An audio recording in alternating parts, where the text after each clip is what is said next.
A esperança realmente é um dos males do mundo, como os mitos dizem, assim? É uma coisa pra gente se preocupar quando você tem muita esperança ou não?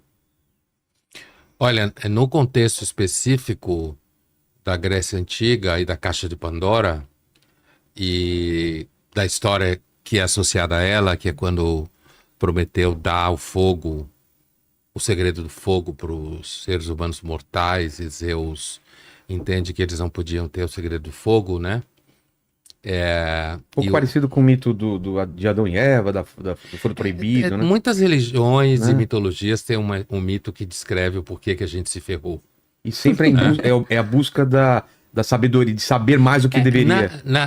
Na história de Adão e Eva, você tem a árvore do conhecimento do bem e do mal, né? Nessa história daí, você tem o problema da gente aprender a fazer o fogo e os Zeus entender que a gente não podia porque ia tocar fogo no mundo. Mas só que o Prometeu nos deu uma outra coisa, que era esperança. É. Botou a esperança no coração dos mortais e Zeus entendia que isso não era uma boa ideia, porque não há esperança. Não há esperança porque somos mortais. Os gregos eram muito obcecados por isso. Ah, é? Por essa diferença entre mortal e imortal, né? A Caixa de Pandora, na realidade, é um castigo, né? É um castigo que Zeus apronta com os mortais.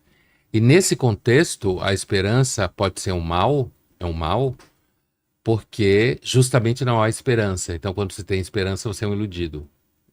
Enquanto você tem esperança, você pode continuar lutando e essa luta é inútil. É inútil. Quer dizer, do ponto de Sim. vista da chegada, é inútil, né? Porque você é mortal. E também a esperança, vista no contexto do debate ao redor do fogo, é que os seres humanos com muita esperança usando a tecnologia, ele acaba achando que ele consegue controlar a tecnologia, fazer a tecnologia funcionar do jeito que ele quer. E a gente sabe que o Sapiens tem de onipotência e na modernidade ele está num surto de É. onipotência imperdoável, né? Então, a esperança pode ser, de fato, ela pode ser um problema. Agora, é claro que a situação não se resume a isso, né? É. A vida sem esperança é muito difícil. É quase impossível, né? Porque se você olha o mundo em volta e vê só com esses olhos de, putz, é assim porque é assim, eu sou uma pessoa só para fazer diferença, né? E tal. É Essa meio. história de você ter que fazer a diferença, acho que faz muito mal para a saúde mental. Isso vem da onde? Essa ideia do herói, do cara sozinho mudar a sociedade. A história do herói é muito antiga, né? Desde... No sentido, o herói na Grécia é aquele que merece ser lembrado, né? Aquele que se destaca, mesmo não tendo chance É uma das no maneiras de se final. tornar imortal para eles? Era... Veja, Aquiles pergunta para sua mãe se ele deveria ir ou não para a guerra de Troia, e a mãe dele responde para ele que se ele ficasse em Larissa, da onde ele era, ele iria casar, ia ter filhos, ia ser lembrado pelos seus filhos, possivelmente pelos seus netos. Portanto, quando você não tem filho nem netos, provavelmente você não vai ser lembrado nem por essas pessoas. Mas que se ele fosse para Troia, ele ia morrer em Troia, como ele de fato morre, Aquiles. Mas ele ia ser lembrado por 1 milhão de anos. Ele prefere ir para Troia. E ele acertou, a gente continua falando dele até hoje. É. Não diferente do casal que escreve o nome numa árvore ou, no, ou coloca A o coisa cadeado. romântica. É, a coisa de deixar. Quero provar que eu estive aqui nesse mundo. A gente esteve aqui. Eu tive aqui nesse lugar. Né? É meio. Agora, o que eu acho que eu disse que eu acho que pode fazer mal para a saúde mental são esses pais que querem que os filhos façam diferença no mundo. É. Sabe, essa coisa, você tem que fazer a diferença. Você tem que. Eu lembro de uma propaganda de um carro importante, um carro, uma marca bem conhecida de carro, que não tem nada a ver com o seu carro aqui, Sei. é outra marca, bem mais antiga, em que tem uma mulher grávida abraçando a barriga, já no estágio avançado de gestação, uma revista também com a credibilidade bastante alta, e ela abraça a barriga e embaixo ela está olhando para uma espécie de floresta, e embaixo tem uma frase assim, tipo assim, cuidar do planeta será sua missão. Imagina, o bebê nem nasceu, já tem uma missão. E que missão. Socorro. Depois não se sabe porque tá Tomando remédio tão com tudo 5 tomando anos. remédio, né? É uma carga muito grande que está colocando nessa geração. Dos jovens, você fala? Porque meu pai, eu lembro da geração dele, a função dele era trabalhar no que for, sem gostando ou não, para dar o sustento pra gente. Só que ele teve a chance de, filho, o que você quer fazer da vida? Eu pude escolher uma profissão. Então, ele trabalhou para poder escolher com que eu estava trabalhando. E agora tem meu filho, que nem essa obrigação ele tem mais. Eu não vou obrigar ele a trabalhar com o que gosta. Filho, seja feliz. E isso é a maior carga que a gente pode colocar nele, né? Eu Só acho que seja não tem feliz. coisa pior pra falar pro filho Não que é? seja feliz. Imagina a responsabilidade. Pai, eu não sei. Isso é Como péssimo. você- Deus me livre. Não é não, pai. É péssimo Não falar é? pra pessoa seja feliz. Eu acho Pra uma carga, criança. eu acho muito pesado mesmo. É muita responsabilidade. Quando ninguém sabe direito o que é isso. E o que mundo que a gente vai ter, né? Para colocar a Gabi também no papo, o lance da inteligência artificial e essa discussão que a gente está tendo essa semana sobre tirar o trabalho de artista, né? Porque parece que enquanto tava tirando outras profissões, Tava tudo bem. Nos artistas Pisou aí no calo. pegou, né? É. E aí? Eu sinceramente estou impressionado. Achei que a classe artística não quer ser substituída por uma máquina, né? Mas a gente tá vendo aí que em muitas questões pode ser que sim, né?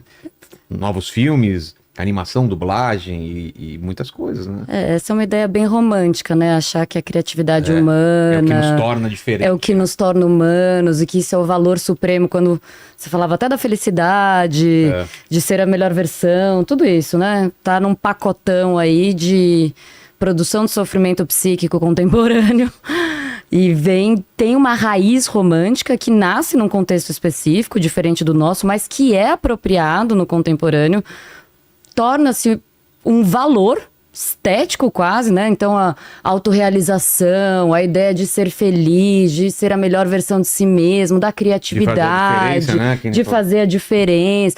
Tudo isso, ao invés de nos tornar mais felizes, está nos trazendo muito mais sofrimento psíquico. Né? Exatamente. Mas voltando para IAs, eu acho que é uma ideia muito romântica e eu acho que os artistas achavam de maneira romântica que eles estariam blindados aos efeitos da inteligência artificial, deixando para os réis trabalhadores da metáfora do Chaplin ali, eles vão ser substituídos. Eu não, imagina. Eu só afino a flor, eu trabalho com a criatividade. E aí... E uma máquina pode filosofar, ela pode ter pensamentos filosóficos, porque pelo que eu entendi, já fiz vários programas sobre inteligência artificial, está no momento ainda que elas analisam esse banco de dados e cospem alguma coisa a partir daí. O que não é muito diferente do que a gente faz também. Sim. E aí? Eu, na realidade, eu não me preocupo muito se as máquinas vão filosofar no nosso lugar, não. Mas... Ou ter algum tipo de pensamento filosófico diferente. Talvez, eu acho que pode ser até interessante se for. E na realidade eu não acho que a espécie Sapiens está fazendo um trabalho tão bom assim que ela não possa ser substituída. Pois é, né? Mas assim, tem esse detalhe também. Mas assim, o caso dos artistas eu achei excepcionalmente interessante, porque, como dizia a Gabi, os artistas normalmente se acham o máximo, né? E esse é um grande engano, né? Finge para todo mundo que é especial, que não sei o quê. Virtuoso. Que tem trabalha virtudes pro bem. políticas, então trabalha pro bem. É uma baita de uma mentira. É um meio, como qualquer outro meio, cheio de puxação de tapete, cheio de proteção, politicagem. Baixaria. Baixaria. Então eu acho engraçado que os artistas fiquem em pânico com a inteligência artificial. Até a gente não pode, a gente é um sacerdote. A gente representa. Mas eu não sei, eu normalmente não tenho muito pânico com essa história de inteligência artificial, não. É que a gente... Talvez se eu tivesse 10 anos, tivesse. Então, mas é que a gente já passou por muita mudança de tecnologia que teve essa corrida, né, esse caos aí. Eu sou desenhista, né, sou ilustrador, então a época que começou o computador também, né, o Photoshop e várias coisas, teve esse mesmo pânico. Não, agora acabou a arte, quem trabalha com computador não é artista. E isso vai acontecer não só na área de dublagem, foi a primeira, agora com arte, mas o texto também, né? A IA fazer dublagem?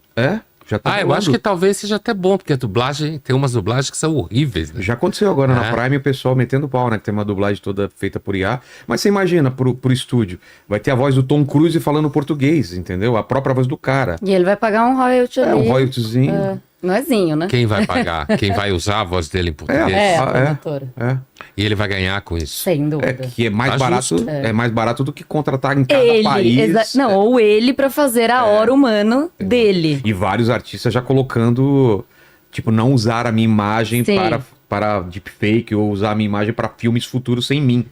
Não é doido isso? O cara Depois que eu O morrer. cara já tá preocupado pensou? com a voz dele. Não, e a imagem, né? Sim. Vai ter uma imagem dele daqui a tecnologia vai alcançar. O cara vai colocar um prompt Tom Cruise Falando a propaganda do novo. fazendo tudo, né?